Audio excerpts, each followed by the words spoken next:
Welcome to my channel. ఎలా ఉన్నారు? అందరూ బాగున్నారా?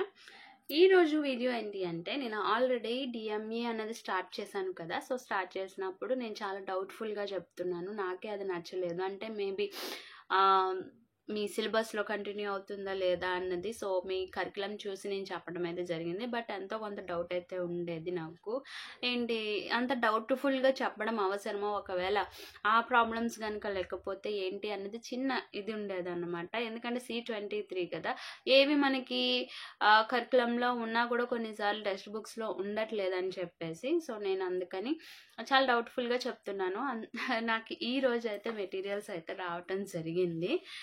ఓకేనా? ఇదిగోండి, బుక్స్ అయితే నా వరకు రీచ్ అయినాయి. ఇంకా ఎటువంటి డౌట్ అన్నది లేకుండా నేనైతే వీడియోస్ చేయటం అయితే జరుగుతుంది. ఇంకా హ్యాపీ మూమెంట్ ఏంటి అంటే, ఈ బుక్స్ ఎలా వస్తున్నాయి అన్నది చాలామందికి డౌట్ ఉండొచ్చు. నేను టీచింగ్ ఫీల్డ్లో ఉన్నప్పుడు రీసెంట్గానే కదా జాబ్ రిజైన్ చేశాను. సో అక్కడ ఒక స్టూడెంట్ అయితే నా దగ్గరికి హోమ్ ట్యూషన్కి వస్తున్నాడు అనమాట. తనైతే హ్యాపీ అనమాట. అంటే నేను కూడా చాలా హ్యాపీగా ఉన్నాను. ఎందుకు అంటే, చాలామంది స్టూడెంట్స్ ఉంటారు, బట్ నియర్ టు మై హౌస్కి దగ్గరగా ఉన్నది తను ఒక్కడే అన్నమాట. తనకి ఏంటి అంటే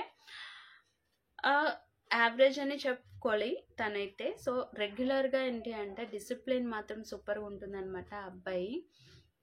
మా ఇంటికి ట్యూషన్కి రావటం వల్ల నాకు ఈ మెటీరియల్ అయితే వస్తున్నాయి అన్నమాట. అంతే బేసికల్లీ.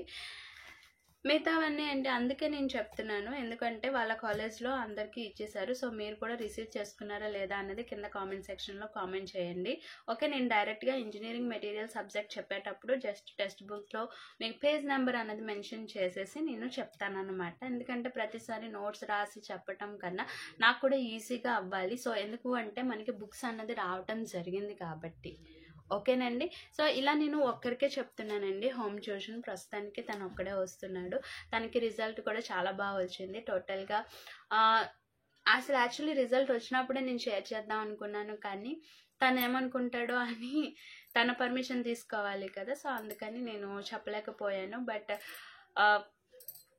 ఏంటి అంటే ఫస్ట్ ఇయర్లో 3 సబ్జెక్ట్స్ ఉన్నాయి. So next third sem total 9 subjects. 9 సబ్జెక్ట్స్లో మొత్తం 8 సబ్జెక్ట్స్ క్లియర్ చేసుకున్నాడు. అంటే ఫస్ట్ ఇయర్ క్లియర్ అయిపోయింది.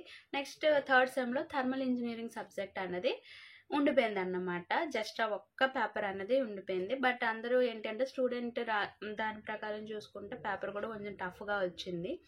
అంటే 2-3 సార్లు క్వశ్చన్ అన్నది చదివితే కొంచెం సబ్జెక్ట్ మీద కొంచెం గ్రిప్ అన్నది ఉంటే ఈజీగా అటెంప్ట్ చేయొచ్చు టీఈ కూడా.